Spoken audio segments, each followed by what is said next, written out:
Hi, my name is Ashley Bowen. I am the Recreation Inclusion Manager with Salt Lake County Parks and Recreation. And today we will be talking about paving the road to inclusion. As we go along, please make sure you write down any questions you may have so that you can ask the person in charge of your training today. And if they aren't able to answer, make sure you reach out to me and ask me. I'd be happy to answer any of your questions. My email and phone number will be at the end of the presentation. I hope that you'll be able to take what you learned today and actually use it every single day in your work with Salt Lake County. We have lots of participants with disabilities that need our support.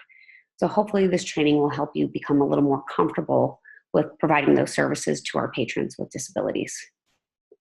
Let's go ahead and get started. So I want you to think about what if, this is a hypothetical situation. Think of someone close to you. What is their favorite recreation activity? So this person could be your best friend, your husband, your significant other, a family member, whoever it may be. Then tell me, what if they got in a horrible accident and they can no longer use the right side of their body and they cannot speak? How does that affect their favorite recreation activity? I can tell you a quick story about someone close to me, my younger brother. He was an avid basketball player as a kid. He was on par to be really talented, play in high school. He had dreams of being an NBA player just like any little boy does. And when he was in middle school, he got shot in the eye with a rock out of a slingshot and lost the ability to see out of that eye. Now, throughout this whole process, he wasn't able to do any contact sports for an entire year after the accident because of pressure building up in his eye. And he wasn't able to, cope with the trauma and the emotional aspects of this injury because he wasn't able to play basketball. And so he looked around the next year at sports that he could do at his first year in high school. And, because of the loss of vision in that eye, his depth perception was off. So his ability to play basketball was also altered because of that. But he discovered track and field.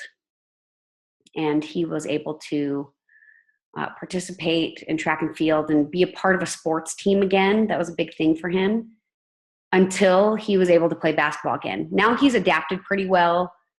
He still plays basketball as an adult in recreational leagues. He never was able to be quite as competitive as he wanted to be, but he has been able to be successful in recreational leagues and go back to that activity. But it was significantly impacted, and it was doing track and field that helped him cope with that stress and find something new that made him feel included.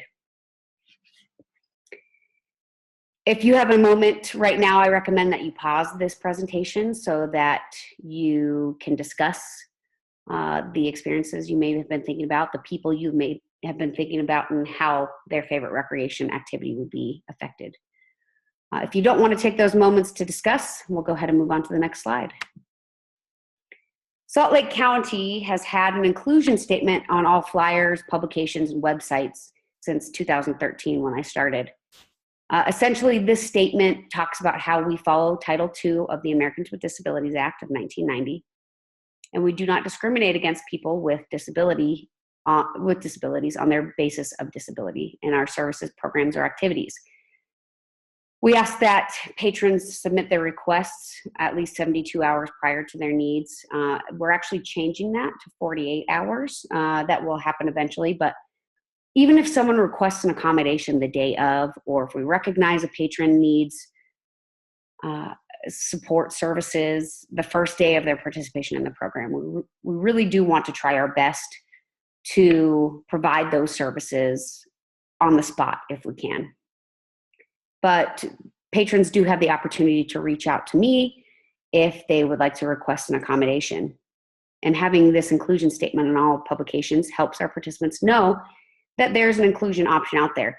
I really get tons of parents who call and say, I had no idea that this was an option. So it's great that we're providing these services. What is inclusion? It's offering the same opportunities for people with and without disabilities It means welcoming everyone. It means building a community where everyone feels respected and valued. It emphasizes cooperation, seeks to understand, celebrate, and support everyone's differences, presumes everyone's competence. It ensures a safe and socially comfortable environment for everyone. It teaches that all people deserve respect, understanding, and dignity. Reaches out to people who are excluded or marginalized most of the time. It honors the intrinsic value of each person's life and provides training and support so that everyone can feel successful. So here are some myths and realities when it comes to inclusion. There's a myth out there that including kids with disabilities will compromise the quality of the program for other people. But the reality is that inclusion is shown to benefit all youth and raises the program quality overall. There's another myth. If a young person has a certain type of disability, there are things that he or she cannot do. And the reality is that while there may be traits that are typical of specific disabilities, every individual is unique. A lot of our participants that participate in our programs have autism that need inclusion support, or they have ADHD, and each individual has their own unique needs and differences, and we can't assume just because they have autism they're going to be a certain way, or just because they have ADHD they're going to be a certain way. So we need to always start by assuming that someone can do something and always respect their individuality. That starts with using people first language.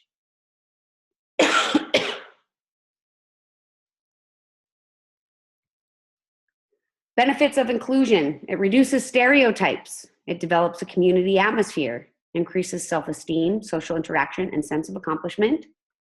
It provides choices and options. It contributes to improved decision-making, confidence, and risk-taking. So this words matter section is probably one of my favorites because it's really important that we communicate appropriately with people with disabilities and their families. Words really do matter when we're communicating, and we need to make sure we try to use some of these preferred phrases or words and avoid the ones on the right. So let's start with the preferred. It's best to say accessible parking rather than handicapped parking. Children with disabilities is better than saying special needs children, although that is still commonly used. As professionals, I recommend that we use the preferred words, even though we may work with families that still say handicapped or special needs. Non-disabled is preferred over able-bodied, normal, or healthy. A person with a disability is preferred over crippled, physically challenged, or handicapped.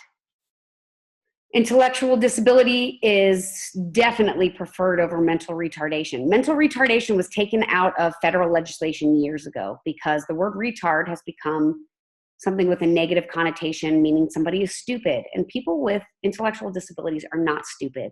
Oftentimes they're extremely smart, and the word retard just has such a negative stigma attached to it that we do not use the word retard. There's a whole campaign about ending the R word. And so we need to make sure we practice that in our everyday speech, especially at work. A person with a learning disability is better than using the term slow learner. And that goes with people first language, putting the person before the disability.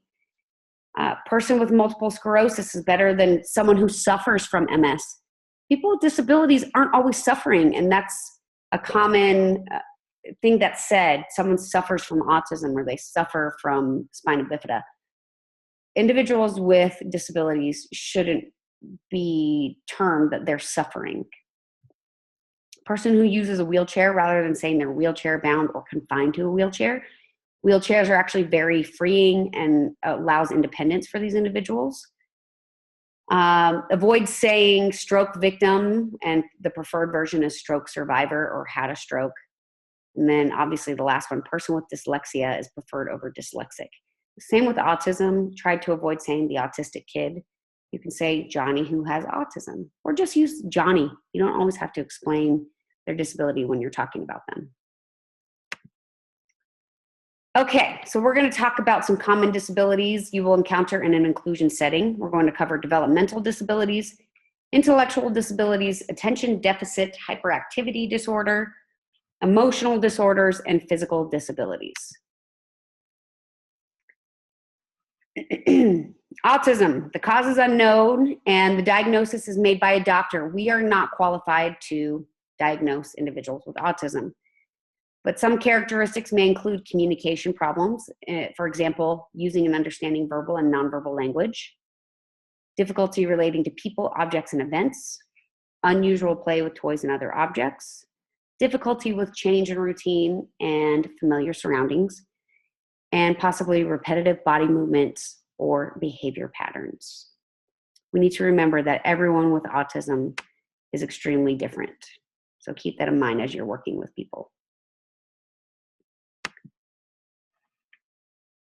Developmental disability characteristics, Asperger's syndrome or high functioning autism. They're actually moving away from using the term Asperger's and just calling it autism spectrum disorder because there is such a spectrum of functioning levels with this disorder. So there's low functioning, high functioning, and everything in between. So, but some families still use Asperger's, so we include it in this training. But the cause is unknown. Similar characteristics to autism, including clumsiness, difficulties with transitions or changes, obsessive routines and habits based on interests, and difficulty reading verbal and social cues. Intellectual disability characteristics, also known as ID, this refers to a person's ability to learn, reason, make decisions, and solve problems. Some causes of intellectual disability include Down syndrome, fetal alcohol syndrome, problems at birth or during pregnancy, illness, or injury. Some characteristics include difficulty focusing, behavioral difficulties, difficulty expressing themselves, or it's hard for them to follow rules. ADHD is another extremely common disability or disability diagnosis that we work with in inclusion in Salt Lake County. It's a neurobiological disorder, and diagnosis again is made by a doctor, and they have to display symptoms of inattention or hyperactivity and impulsivity over certain areas. So those characteristics for ADHD include a short attention span, impulsivity, deficit in motor activity, inhibition of behavior, low self-control, and hard for them to follow rules. A common misconception is that kids with ADHD can't focus on anything, but that's actually pretty far from the truth, because if a child with ADHD can find something that they're really interested in, they will focus on it all day long. So we need to try to take those interests and strengths and capitalize on those and help use those subjects that they really enjoy as a reward or a way to redirect their attention. Emotional disorders, another disability group that we work with here in Salt Lake County. The cause is unknown, but genetics, brain function, diet, stress, and family functioning have been suggested as causes.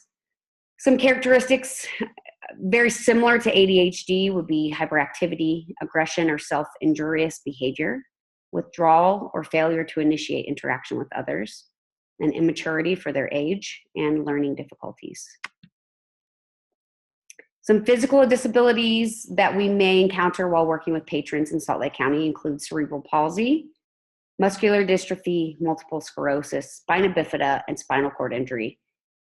I won't go over the definitions for each of these, but just note that there are different levels of severity for each of these that may require that some of individuals with these disabilities use a wheelchair. Some are able to walk on their own. Some are able to walk with crutches or a walker.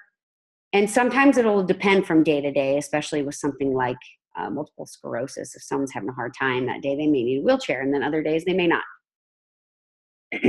So learning about these, if we do have patrons with disabilities, these physical disabilities that sign up, learning a little bit more about the disability is a good idea. So what are some examples of accommodations that we can provide for these individuals with disabilities that sign up for our programs? One of the most common is hand over hand. So oftentimes as a part of their disability, these kids are unable to complete fine motor skills or gross motor skills, and they might need someone to show them how to do it. So sometimes it just requires either you taking their hand and showing them, or giving them an example and showing them. An example of this might be teaching them how to dribble a basketball. Show them first, then put your hand over there, show them that way, and then let them try on their own. Providing more structure. This could include shorter activities and following a schedule. I highly recommend that you have a schedule in your classroom and it's up and in writing. Follow that schedule and try to avoid deviating from it, because a lot of our kids with disabilities really need routine and structure. And if we change that routine on them frequently, it can cause them to have a meltdown. I think that applies to any kid, not just kids with disabilities. Provide clear and simple directions. Place someone near the front of the activity if they are hard of hearing or have poor eyesight, or even if they just have a hard time paying attention. Putting them in the front can help them reduce those distractions. Provide a partner system. Have them buddy up with a friend that's in the program. Simplify everything, your instructions, your activities. Keep it simple. Duct tape, Velcro, and styrofoam. This is one that I used and learned about when I was working with a child with a physical disability. He wasn't able to hold a paintbrush because he didn't have use of his hands and fine motor skills. So we put the paintbrush in his hands, we placed some styrofoam around his hand, and then duct taped it together. And so he was able to hold onto that paintbrush and paint with the rest of the kids.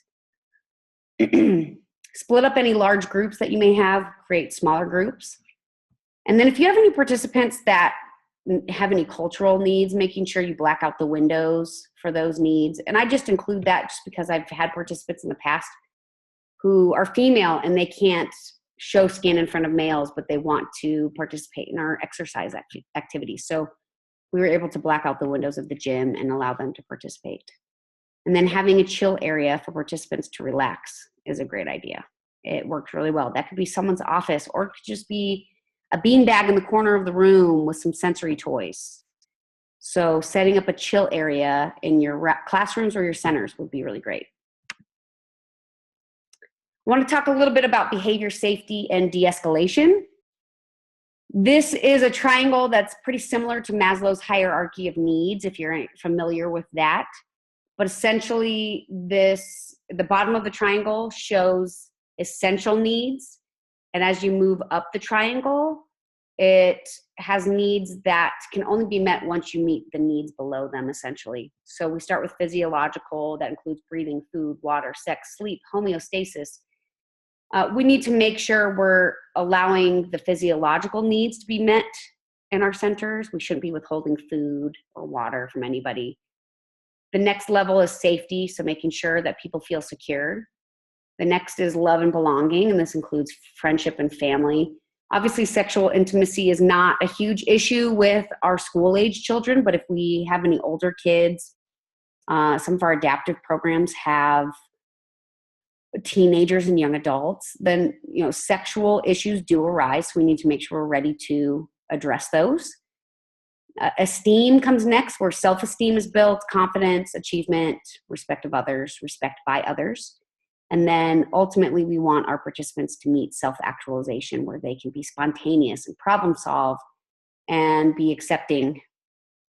So when it comes to this and how it relates to behavior and de-escalation, we need to understand how and why crisis events happen and ways in which we might inadvertently contribute to them. So we need to respond appropriately and safely to dangerous behavior and provide redirection and distraction from the trigger if we can. Excuse me. So here is excuse me. Here's a graphic of the crisis cycle. We use something called the MANT system here in Salt Lake County. And it's all about building healthy relationships, communicating in a positive way, providing positive behavior supports. But we do recognize that people will go into crisis at some point or another. And this doesn't only apply to kids with disabilities. This is going to apply to all of our participants in our programs. It's going to apply to our staff. And so we need to make sure we're recognizing what phase they might be in the crisis cycle when we're working with someone, and what responses we should have in those different phases. So I want to point out, let's see if I can use this arrow. It doesn't look like it's working, but if you'll see kind of where my mouse is, we start with the baseline phase. Oh, let me go back. Our response in the baseline phase is supporting individuals in what they are doing. Baseline is where kids are doing what makes them happy. So that could be a number of things: playing cards, drawing pictures, talking with their friends, sitting quietly. For some kids with autism, it means pacing in the back of the room. The next phase is the stimulation phase. And that's where the participants start getting stimulated or aggravated, whatever it may be. And the best response we can provide is removal from stress or stimuli. So if we go across from there, if we can get them to stabilize, go into that stabilization phase, sorry about that, we can respond with active listening and hopefully get them in post-crisis phase where we can just observe and support them. Sometimes they may skip through stimulation or go through stimulation phase really quickly and go to escalation phase right here. Our response would be offering options from the baseline. Some may see that as a reward, but honestly, we want to try to get them out of crisis or avoid them going into crisis and keep everybody safe. So if we offer them, hey, let's go color together, or let's go play cards for a minute, and then you can help them de-escalate, give them a period of structured cooling off, listen to them, observe and support them, and then you can apply consequences after they've cooled off a little bit. We need to make sure we're setting expectations at this point. We provide positive role modeling. But if they really do get to that crisis phase where they are unable to communicate or you're unable to get through to them, this is where the least amount of interaction necessary for safety comes into play. If you have someone throwing a tantrum, they start throwing chairs, hitting, kicking, get the group out of the room or get them out of the room if you can. If they start destroying things, make sure they're keeping themselves safe.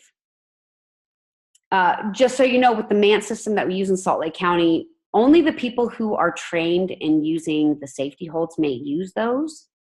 Obviously, if you do have someone who's about to hurt themselves, if you need to pick them up and pull them away from something, that's understandable. Or if they're laying in the middle of a busy road, you need to keep them safe from getting run over, things like that. Go ahead and pull them away. But we shouldn't be creating our own safety holds. We should be using what is learned in the MANT system. So if you are interested in doing the MANT training, that's something you need to talk to your supervisor about, because it does take at least 2 days. Okay, so like I mentioned, do not use any holds or restraints. Only those who are trained in the MANT system may perform safety holds. If a person is in danger of injuring themselves or someone else, you can call the police. Obviously, talk to your supervisor first. But if a child is upset and throwing furniture, remove the group from the room and allow them to throw their fit as long as they are not hurting themselves. But if you really do think they're going to significantly hurt themselves or others, and you feel like it's necessary to call the police, talk to your supervisor and then see what they say about that. If a participant runs from the center, follow them, but do not restrain them. But if they are in the line of danger, like a busy road, go ahead and bring them to safety. Okay, communicating with parents and guardians. This is an important subject because we want not only to make sure that the patrons are having an awesome experience in our recreation programs, but we want to make sure that the parents and families are happy as well. So don't be afraid to ask questions about the participant. Ask them how we can better serve them. What are their child's needs? Voice your concerns with the parent or guardian. They usually know their child pretty well and can help you facilitate any changes that you want to make. Ask about the participants' likes and dislikes, and this can help keep them engaged in activities. If you know they don't like soccer and that triggers them, we can potentially take them into another classroom during that time and provide some sort of baseline activity. If they really like something, use that as a reward or use that as a way to redirect them when they're starting to behave in a negative way. This next section is providing success for all participants. I am going to tell you that this stuff doesn't apply just to kids with disabilities. You'll find that it really does apply to a lot of kids, especially school-age children. So in order to be successful and include all participants that come to our centers, the first thing we must do is plan for all participants. So that includes these 3 main areas that I've identified through my many years of work in this field really do contribute to success. The first is setting up the environment, second is activity planning, and third is staff support. So setting up a positive environment. Make sure we provide a safe place for all participants to interact. We need to remove attitudinal barriers and quickly put a stop to bullying. We need to provide an environment that is free of other distractions. For example, if you're facilitating a game in the gym, discourage participants from bouncing basketballs during the instruction of the game so that everyone understands how it's supposed to be played. Then clean up and remove activities after you have completed them. We should try to provide reasonable accommodations if we can. So this might be an adaptive basketball hoop that's a little bit shorter, even just lowering the nets that we have in our gyms, using a lighter ball, or providing more time to complete activities. Providing transitions between different activities is really helpful. So if we can provide a countdown to the activity, this could eliminate or limit negative behaviors that might occur. We need to set up for a positive environment. We should make our classrooms welcoming, especially for our after school and summer programs. We are not school. Let's make it fun. Let's make it welcoming. Now, I know a lot of the school classrooms look really fun too, but we need to remember, or help our patrons remember, this is a recreation facility. Let's have some fun with it. Like I mentioned before, make sure you post your schedule in a prominent place and try to follow it. Display the artwork of participants in your room or in the center somewhere. Label different areas of the room so kids know where the arts and crafts area, where the books area is, where the chill area is, the games area. That will help them know where they need to go for certain activities. Make sure you post the rules and expectations, and I highly recommend going over those every single day. Yes, it may seem repetitive, but kids of all abilities need reminders on rules and expectations. And then, like I've mentioned before, cleaning up after each activity reduces chaos and helps make things go smoothly. How can an organized environment help? Participants, no matter their background, need structure and routine. They need a schedule. Follow it if you can, because they need the structure and routine. Empowers participants when their work is displayed. So it's an awesome thing for kids to see their stuff up on the wall so they can be proud and show it off. Labeling helps them to know where certain activities may take place or where supplies belong. And keeping things clean reduces chaos. Successful transitions. Transitions are extremely important. We really need to try to stick to our schedule. Obviously, I've mentioned this several times because it's important. If we can, we need to give verbal warnings before transitions. This includes 10 minutes, 5 minutes, 2 minutes, 30 seconds, however you want to do it. This helps give all kids a reminder that something's coming up. You need to wrap up what you're doing. And this can hopefully help us avoid any tantrums. Plan your transitions to make them fun. You can sing a song or repeat a cheer while walking. Have participants take turns being the line leader. March together, play the quiet game. Have your participants tell you what activity is coming next and help them get excited. You can also make a game out of it. I Spy, Scavenger Hunt, etc. How can successful transitions be beneficial? It reduces anxiety for participants. It helps participants get excited for the next activity. It provides structure for the participants and helps them learn skills on how to transition their lives successfully every day. And ultimately, it also helps make things easier for you all as staff. When we're facilitating or running activities, we need to make sure we're enthusiastic because these kids really do watch our every move and they will act how we act. And so if we show enthusiasm, that will hopefully get them excited. We need to keep directions simple. Stay close to the group. When you want to give instructions to someone, try not to give it across the room. Go close to them. Use their name. Use eye contact and touch as appropriate. Tap them on the shoulder. Say, hey, Johnny, I need your help with something. We always encourage just doing side hugs in the adaptive programs because there are some of those sexual issues with the older kids. Empowering participants is really important. Ending an activity at its peak will help reduce any kind of boredom, and it will make it more exciting for them to be able to do the activity again. And then show examples of how to complete activities if you can, especially arts and crafts. And even if they don't get it even close to what the example is, praise them. I think that's really important. So here's an example of our inclusion process. It's a brief overview, but I just wanted to let you all know kind of how it works so that if you have any questions, you have somewhat of a reference on how inclusion works and you can talk to your supervisor about it, or you can contact me directly. So up here in the upper left where my mouse is, if you all are able to see it, the customer may ask about adaptive programs, and that's where staff at a center can give them the adaptive newsletter that hopefully they have a copy of. We do have these trifolds that have information about adaptive programs, and there is information about inclusion in there. So that could be one way that families find out about inclusion. Excuse me. A customer may ask about inclusion options. That's here in the middle. The first thing to ask is it an easy accommodation?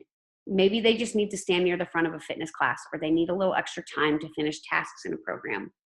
These are simple accommodations that you can provide on your own. And we always ask the supervisors and coordinators over programs to give me a heads up on accommodations that are being provided, any kids with disabilities that may be in your programs, to help us track our numbers so that we can hopefully get funding for more inclusion support in the future. The next question they might ask is, okay, it's not an easy accommodation, or we're not sure how to proceed. Maybe they need an inclusion plan. So at that point, I ask that everyone give me a call or shoot me an email. And if you call me, give me some information on how to contact the customer. And or the participants can call me as well. But I want to start a conversation with the family. Even the coordinators over the programs can start that conversation. But leave me a message if I'm not there, or send me an email. And then I typically, at this point, we go down to this step in the lower left, where I will talk to the family, send them a customer profile form on inclusion, which includes more information on the participants' abilities and their needs. Then I typically will meet with the center staff, or we have a phone call. It just depends on what the needs are, to discuss the plan. I'll often come out for the child's first day, or at least in their first couple weeks, to see how things go so that we can make sure the plan is a good one. And then center staff will implement the plan and call me with questions along the way. Excuse me. At this point, I follow up periodically just to make sure everything's going okay. But it says here at the bottom, if you have any questions, please do not hesitate to call Adaptive. So, what are some potholes that we might hit along the way? This is where we get into our analogies to paving the road to inclusion. Some of those potholes might be a really difficult kid, or a kid who shows some aggressive behavior, or a kid who is segregated from the rest of the group. That's not inclusion. If a child's not participating with the group, what can we do to get them involved? So at this point, if you have the opportunity, I'd like you to pause the presentation and talk amongst yourselves. Find out what some of those potholes are and how you can support each other. I think some of the biggest things I can tell you is make sure you are getting your rest, drinking and eating, taking your breaks when you're entitled to them, and getting to know your fellow coworkers so that you can help each other get through those potholes. So again, if you have the opportunity, please pause the presentation, talk about this, and then we'll move on to the next slide. So again, like I mentioned, talk about how we can fix the potholes. Do you ever see one person fixing a pothole? No, the answer is there's often a team of people paving the road, fixing potholes, because everyone has their own unique roles. And as staff, we need to find how we can support one another when it comes to providing inclusion services for our patrons in Salt Lake County. To me, inclusion means This is where participants really feel that they can be a part of the community. They can participate in sports. They can participate in summer camp. They're being provided opportunities that they may not get other places, or they may have never been able to do before. So this is a great opportunity for us to provide these services and give these kids an experience to be kids, giving them that opportunity. So I have my contact information here. I'll go ahead and pull up the video again really quick. Like I said in the beginning, please feel free to contact me. My phone number is here on the screen, as well as my email. Also, you can have your supervisor contact me, or the coordinator or director over the program that you're in. Contact me if you do have any issues, or if someone needs a plan or an observation, an assessment, whatever it may be. I'm happy to help. I hope you all have enjoyed this presentation and that you're able to take this information and use it in your work here with Salt Lake County. Thank you so much for all that you do, and especially to help individuals with disabilities feel included in our programs. And I look forward to hopefully meeting you all as I come out to do visits to different sites. Thank you.